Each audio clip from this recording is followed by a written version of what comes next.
morning, everybody. I'm so glad you're here for this workshop on conscious aging. And before we start, I want to just back up just briefly to talk about developmental stages. This is sort of a concept that came with the rise of the psychiatry, profession over the last 100 years, where psychologists looked at not just the physical development that we go throughout our lifespan from birth to death, but they started to look at the psychosocial development that needed to occur to successfully navigate our growth through all these stages. And so Erik Erikson, you may have heard of, he's probably the most famous psychologist.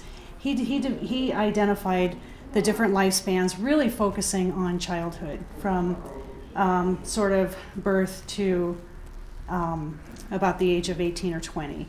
And so what does a child need to navigate to become a functioning adult?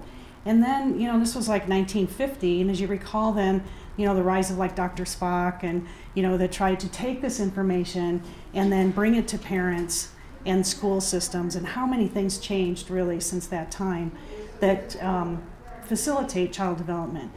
And so what's taken a lot longer is this recognition that likewise there are developmental stages for the mature years. So roughly in about 1990, there's Dr. Gene Cohen.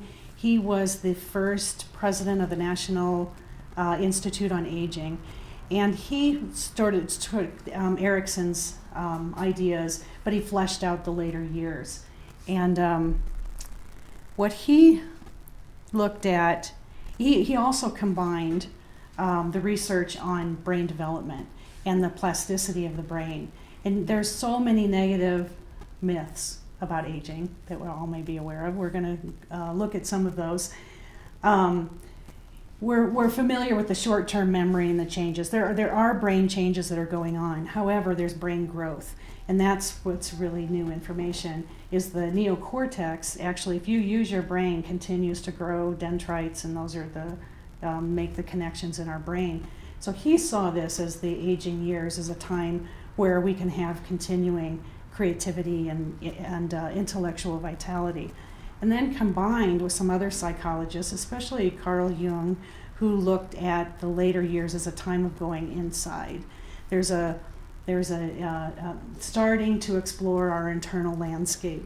And Dr. Cohen felt the same way, and he was interested in the role of creativity, that he felt creativity is a process that requires that you go inward, and what do you think and feel about things, drawing on your experience, processing, and then coming outward with it and connecting with your outer environment.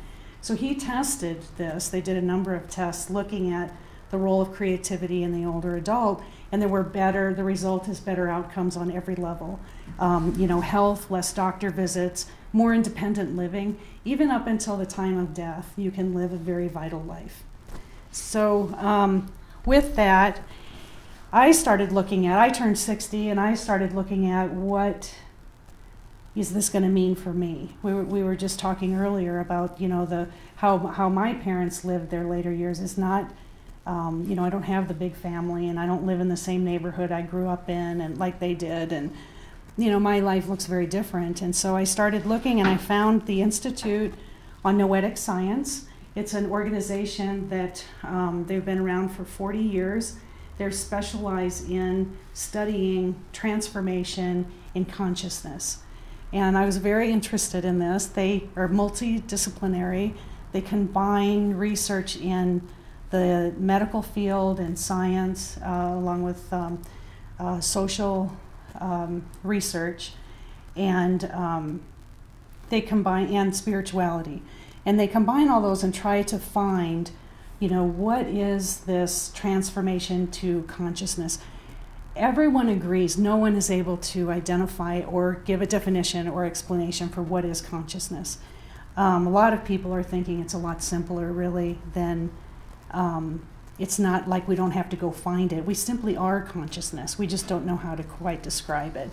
But it's an awareness of it is not just a mental awareness, is sort of the point of it, that we have access to other ways of knowing that have to do with our gut feelings, our intuition, our faith. Even what happens with prayer can be a form of knowing that is not mental.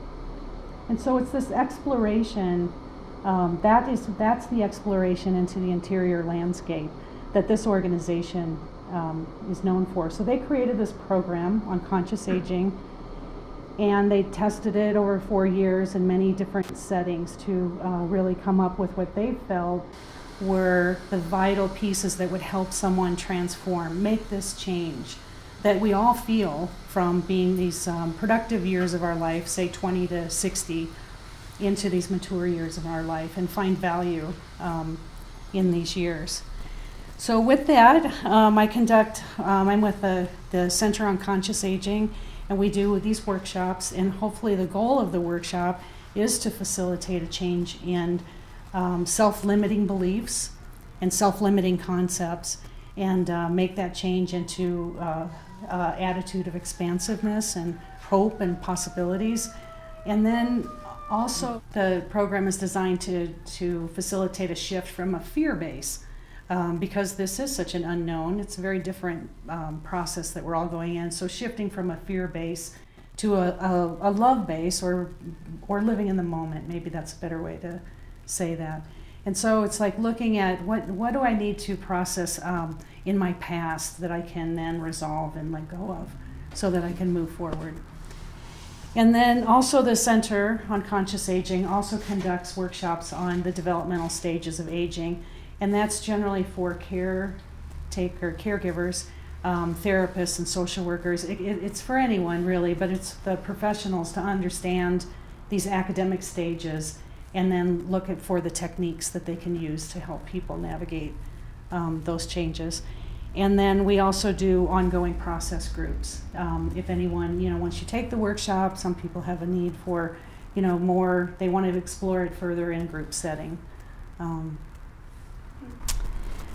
So with that, we hope you will get ready to start the workshop.